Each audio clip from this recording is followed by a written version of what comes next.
Welcome back. As I mentioned, we have Diane Dixon here, and she is running for representative of the 72nd Assembly District. Well, Diane, welcome to the show. How are you today? Oh, wonderful, Lisa. Thank you, and thank you for inviting me. I'm delighted to be back. Well, you're welcome. You're welcome. Now, you currently are a council member for District 1, which is what, Newport Beach? Yes, correct. Okay. We are elected by the entire city, but I represent the Balboa Peninsula area, West Newport area. Okay. And I am serving in my 8th year. I was first elected in 2014 and re-elected in 2018, and I've served as mayor twice. Wow, okay, congratulations on that. Thank you. And you also, before that, you were a senior executive at Avery Dennison. That's correct. So what did you do there? Well, it was a 30-year career. I loved it. Avery is, I could do the marketing for them right now. It's a wonderful company, and it's everything that's self-adhesive. If you think of self-adhesive postage stamps, self-adhesive labels on your shampoo bottles. And so my career was a senior executive at the end of or during the last few years, but I had started as a communications marketing director. Okay. And then as my career progressed, as the company grew, when I started with the company, it was 500 million in sales, and then it was 7 billion in sales. Oh, gosh. So that growth of the company was really my career growth, and government relations, corporate relations, marketing, financial communications, all over the world. Right. And so it was millions of miles of travel for 30 years. Yeah. To China 100 times, as the company was serving local markets, not for export, as serving local markets with packaging materials. Great experience, loved it, and then I wanted my team to continue on, and then we moved to Orange County. And I ran for city council in Newport Beach, and here I am.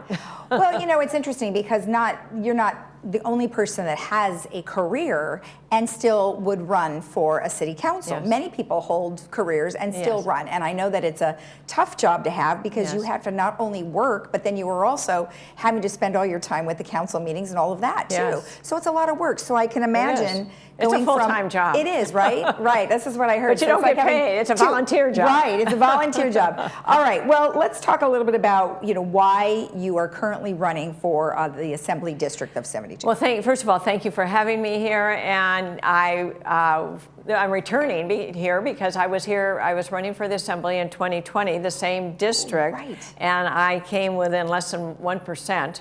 And I appreciate the support of the residents of Laguna Woods. And I'm back at it again because the district lines have changed, and so the district is Seal Beach, Huntington Beach, Laguna Beach, Laguna Woods, Laguna Hills, not Laguna Niguel, Laguna Woods, Laguna Hills, Aliso Viejo, and Lake Forest, and Foothill Ranch. So it's Central Orange County and South County, and so it's a great mix. And this is such a great community. I was here about a month ago speaking to the Laguna Woods Republican women. Oh, okay. And so wonderful group of people. And while I am a Republican, it's so important that I appeal to all voters because my message really is to all voters, and primarily the reason I'm running is there are a lot of problems in Sacramento coming from a one-party legislature, so we see bad policy making, quite frankly. I call it the list of horribles in California. We have crime rising, we have homeless, and I don't know if homeless is so much a problem in Laguna Woods, but certainly in Orange County it's a problem. And finally we are seeing the end of these mandates related to COVID. We want our businesses are being strangulated by overregulation. So long stories about that. Public safety is certainly one of my priorities, and getting business unstrangled, and restoring local control to our communities. Our education system, now granted many of your residents and viewers, they have grandchildren in public schools or not. There's been an exodus of public school students out of public schools. And the education. The great things about California that we all knew as the Golden State, well, you'd be interested to know that Texas thinks they're the Golden State now. Because they are welcoming businesses from California and residents, and we all know people who have moved out of state. I'm here, I'm committed, I will work hard to restore common sense policy making to Sacramento, to work on protecting, making our communities safe. One of my themes is make crime illegal again. Oh, that's a good way to put it. In the last 10 years, our criminal justice laws have been weakened, our sentencing laws have been weakened, our parole terms have been weakened, and we're seeing the result because of increased crime in our communities. Exactly. Homelessness should be a state issue. We've spent billions of dollars. I think it's like $15 billion on homeless. That's just the state. Cities are having to do their own spending. Newport Beach, where I live, we spend $5 million a year we have a homeless shelter we share with Costa Mesa. Yeah. Just the cost, the mental health, the police costs, these are burdens that cities are facing that the state needs to do something about it. Right. Do you know that California has 22% of the country's homeless? Oh gosh. It's a problem everywhere, but the state needs to get their arms around it. We have a one-party state. There needs to be debate. There needs to be consensus, and that is how legislation, good policy, is made. Right. And that's why I'm going to Sacramento. Common sense. I have a business background. I've been in public service now as an elected for 8 years. I see the problems at local level. Mandates coming from Sacramento. Right. And we have to get back to legislating good policy. Right now, something that we watch on television on a regular basis when we see, Manchin, who pretty much is like a buffer, it would seem, because there's things that he doesn't like on both sides. Yes. Right, so he's somewhat in the middle, somewhat. Yes. So to that point, I know you want to have some sort of unity. Yes. What would you do for all of us here who really just can't decide what to do? Well, everybody wants common sense, good policy, and we're getting bad policy. In your example about Senator Manchin, yes, I mean he's willing to stand up to his party and say this is not good policy. Let's bring people together.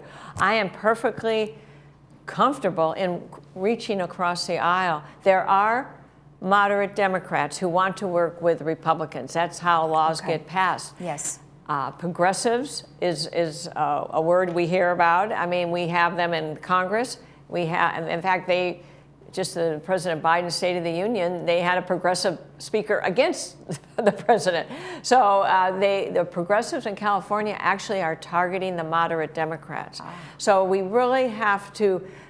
I'm a Republican. I will work across the aisle. That's how we get good policy. Give a little here, give a little there, and we end up with good policy. That is not happening today. That's right. That's why laws like AB 5 a couple years ago were eliminating independent contractors. The repercussions of that is shocking to how people are unemployed. The legislature proposed eliminating private health insurance and private health care. Now that bill didn't go anywhere this legislative session, but I will bet it will come back as they increase their progressive numbers. We have to hold the line and get common sense, pragmatic, business-oriented, thoughtful people to be in Sacramento. Right. A lot of people say, why are you going to Sacramento?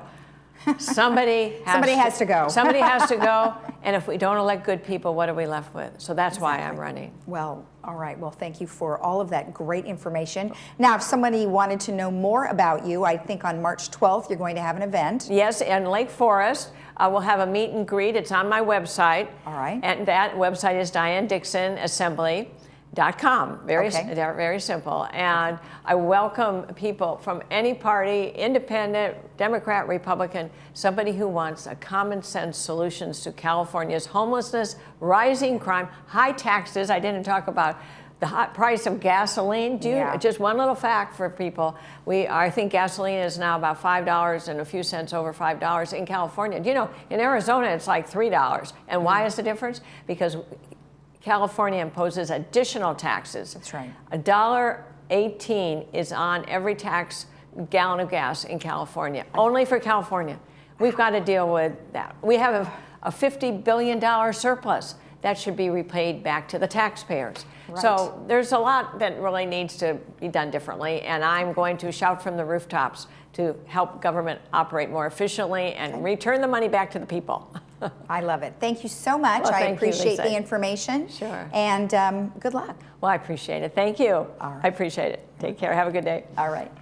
And if you want more information about the March event that's coming up, you can go to DianeDixonAssembly.com. We'll be right back after this.